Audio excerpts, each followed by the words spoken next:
કેમ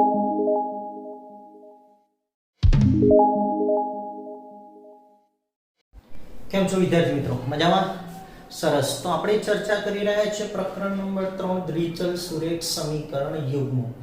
તો અગાઉના વિડિયોમાં આપણે દ્વિચલ સુરેખ સમીકરણ યુગ્મને ભૌમિતિક અને બેઝિક રીતે દર્શાવતા શીખ્યા હતા. આજે આપણે શીખીશું કે ભૌતિક જે સમીકરણ યુગ્મો આપેલા છે એનો આલેખની રીતે ઉકેલ શોધવાનો છે. કઈ રીતે? આલેખ. જેમ અગાઉના સ્વાધ્યાયમાં આપણે ખાલી આલેખ જ દોર્યો હતો, ઉકેલ મેળવ્યા નહોતા. આમાં આપણે રકમ આપેલી છે એના પરથી સમીકરણ યુગ્મો બનાવવાના અને સમીકરણ યુગ્મનો આલેખ પણ આપણે ઉકેલ પણ આપણે મેળવવાનો છે. તો ઉકેલ વિશે તમે જાણો જ છો કે બે સમીકરણના યુગ્મના આલેખ એકબીજાને જે બિંદુમાં છેદે એ તેમનો શું બનશે? ઉકેલ થશે. તો અહીં આપણે પહેલા સમીકરણ યુગ્મો બનાવી દઈએ. તો અહીંયા આપણને આપ્યું છે ધોરણ 10 ના 10 વિદ્યાર્થીઓ ગણિતના કોયડાની સ્પર્ધામાં ભાગ લે છે. જો ભાગ લેનાર છોકરીઓની સંખ્યા છોકરાઓની સંખ્યા કરતા 4 વધારે હોય, શું હોય? 4 વધારે હોય તો કેટલા છોકરાઓ અને કેટલી છોકરીઓ કોયડાની સ્પર્ધામાં ભાગ લીધો હશે એ આપણે શોધવાનું છે. તો જે શોધવાનું છે ધારી લેવાનું. ધારો કે છોકરાઓની સંખ્યા x અને છોકરીઓની સંખ્યા y છે. છોકરાઓની સંખ્યા x ધારી લીધી અને છોકરીઓની સંખ્યા આપણે શું ધારી લીધી? y. તો પહેલી શરત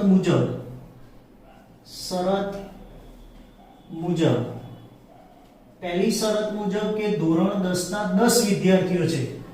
પહેલી શરત મુજબ આપણી જોડે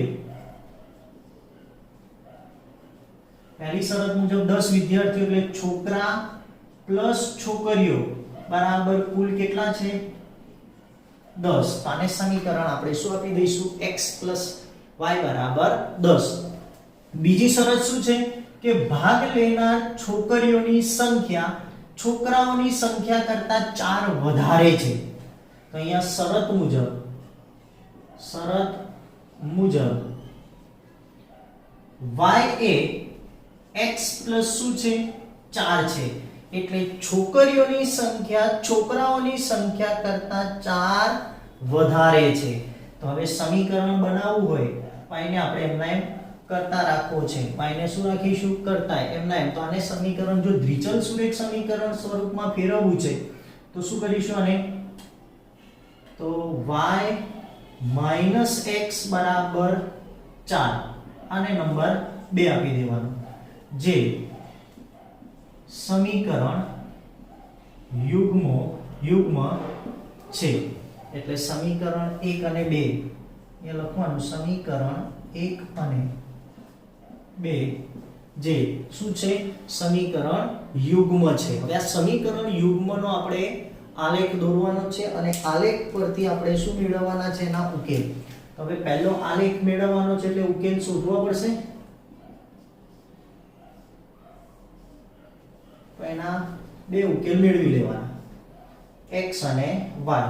આ તો x + y બરાબર 10 છે એટલે વારા ફરતી x બરાબર 0 એટલે y બરાબર 10 થાય અને y બરાબર 0 લો તો x બરાબર કેટલા થઈ જવાના? 10 થવાના. તો હવે જોઈએ સમીકરણ 2. સમીકરણ 2 શું છે આપણી જોડે? તો y - x બરાબર 4 છે. આમાં y ને કરતા બનાવી દઉં તો y બરાબર 4 પ્લસ શું થઈ જશે? x થાય. શું થાય? 4 પ્લસ x. તો અહીં આપણે લઈશું x ની કિંમતો x અને y. સપોઝ કે પહેલા x બરાબર મેં 0 લીધા. કેટલા? 0. તો y બરાબર કેટલા મળી ગયા? 4 મળ્યા. હવે x બરાબર હું 5 લઈ લઉં છું. કેટલા લઉં છું? y બરાબર હું x બરાબર 5 લીધા. તો y બરાબર કેટલા મળશે મને? 9 મળે. કોઈ પણ કિંમત તમે લઈ શકો છો. બે ઉકેલ જોઈએ આપણે. કેટલા? 2. તો હવે આને આધારિત આપણે હવે શું બનાવીશું? આલેખ. તો આલેખમાં આપણને પહેલું આપેલું છે x બરાબર 0 ત્યારે y બરાબર 10. તો ક્યાં મળશે? અહીંયા આપણને મળે તો આપણા માટે 0 અને 10 અને 10 અને 0 તો કઈ અક્ષ પર આવે? x અક્ષ પર આવે 10 અને 0. હવે આ બંનેને જોડતો આપણે શું દોરી દેવાનો? રેખાખંડ. રેખા દોરી દેવાની, બંને બિંદુઓને છેદતી રેખા દોરવાની. તો બંને બિંદુઓને છેદતી રેખા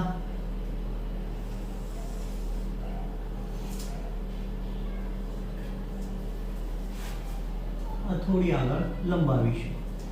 તો આ રેખા આપણને કઈ મળી? કોની મળી? તો x plus y બરાબર 10 ની.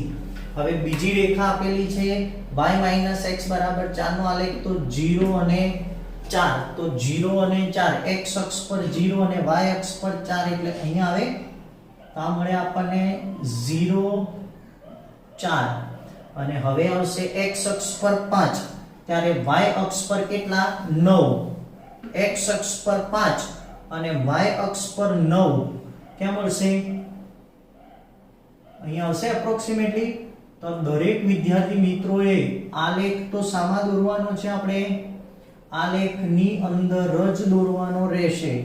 ક્યાં રહેશે? આલેખની અંદર જ. સોરી, આ લીટી ખોટી દોરી આપણે. આ બિંદુ બતાવવાનું હતું આપણે.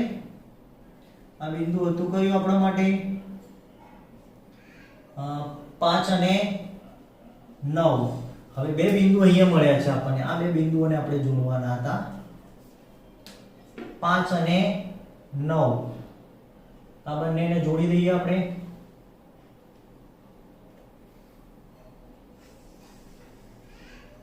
ઓકે, આ જોડાઈ ગયા, આ જોડાઈ ગયા.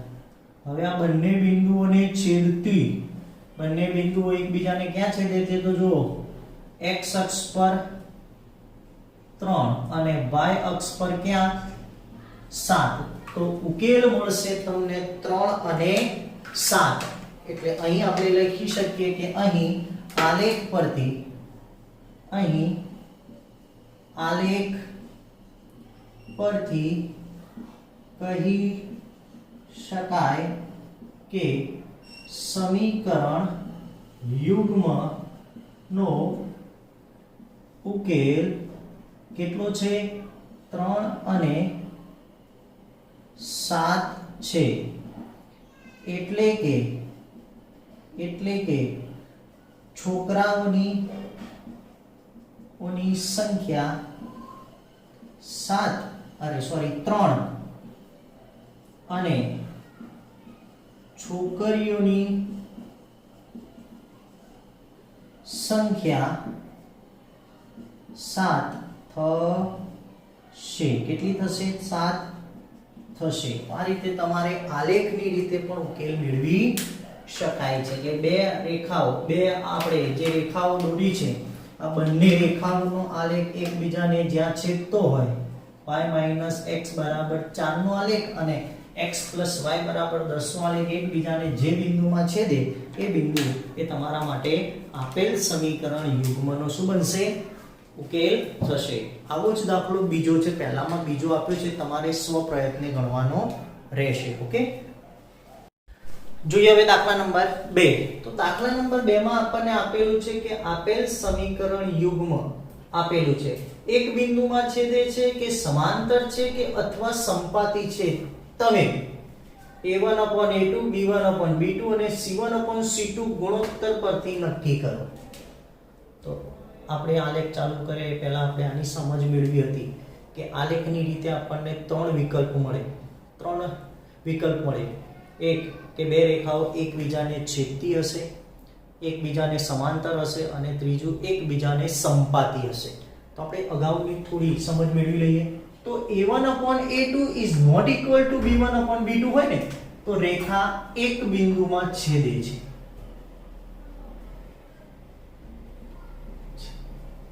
એટલે બે રેખાઓ એકબીજામાં છેદતી હશે. આવી રીતે એક બિંદુમાં શું કરતી હશે? છેદતી હશે. અગાઉના વિડિયોમાં આપણે જોયું એ પ્રમાણે. હવે બીજું આપ્યું છે a1/a2 is equal to b1/b2 is equal to c1/c2. ત્રણેયનો કિંમત કેવી મળે? સરખી મળે. તો આ રેખાઓ કેવી હોય? સમપાતી. કેવી હશે? સમપાતી એટલે એકબીજા પર જ આપેલી હશે, એક જ હશે. અને a1/a2 is equal to b1/b2 is not equal to c1/c2. તો એ રેખાઓ કેવી હશે? સમાંતર. કેવી હશે? સમાંતર હશે. તો આને આધારે આપણે નક્કી કરવાનું છે કે આ બે રેખાઓ, આ બે સમીકરણ યુગ્મો આપેલા છે, એમની રેખાઓ એક બિંદુમાં છેદે છે, સમપાતી છે કે સમાંતર છે, નક્કી કરવાનું છે. તો અહીંયા જોઈએ આપણે, તો આપેલ સમીકરણ યુગ્મ પરથી આપણે નક્કી કરી શકીએ કોની કિંમતો? તો a1 બરાબર 5, b1 બરાબર -4 અને c1 બરાબર 8, a2 બરાબર 7, b2 બરાબર 6 અને c2 બરાબર -9. તો હવે અહીંયા આપણે નક્કી કરીશું a1/a2 is equal to 5/7, b1/b2 is equal to -4/6. એટલે આને લખી શકાય -2/3 લખી શકાય. અને છેલ્લે c1/c2 is equal to -8/9. તો અહીં આપણને કઈ શરતનું પાલન થાય છે? તો પહેલું જ જોઈ લેવાનું. આવે છે? સરખા નથી આવતા ને? તો અહીં a1/a2 is not equal to શું મળે છે? b1/b2. માટે આપેલ સમીકરણ યુગ્મની રેખાઓ એક બિંદુમાં છેદતી હશે. કેટલા બિંદુમાં છેદતી હશે? એક બિંદુમાં છેદતી હશે. તો બસ આટલું તમારે શરતને આધારે, આ ત્રણ શરતો તમને ખબર હોય, આમાં ક્યાંય તકલીફ પડે નહીં. હવે જોઈએ દાખલા નંબર 2 માં 9x + 3y + 12 = 0, 18x + 6y + 24 = 0. તો આપેલ સમીકરણ યુગ્મ પરથી a1 બરાબર 9, b1 બરાબર 3 અને c1 બરાબર 12 છે. એ જ રીતે a2 બરાબર 18, b2 બરાબર 6 અને c2 બરાબર 24. તો હવે a1/a2 is equal to 9/18. 9 દુ 18, 1/2 થયા. બીજું b1/b2 is equal to 3/6 is equal to પણ 1/2 થયા. અને ત્રીજું c1/c2 is equal to 12/24 sorry. તો એ પણ કેટલા થયા? 1/2. તો અહીંયા કઈ શરત થઈ? a1/a2 is equal to b1/b2 is equal to c1/c2 થાય. તો a1/a2, b1/b2 અને c1/c2. તો અહીં માટે આપેલ સમીકરણ યુગ્મની રેખાઓ કેવી હશે? રેખાઓ સંપાતી હશે. સંપાતી એટલે એકબીજા પર જ આપાત થતી હશે. આનો ત્રીજો દાખલો તમારે સ્વપ્રયત્ને ગણવાનો રહેશે. ઓકે.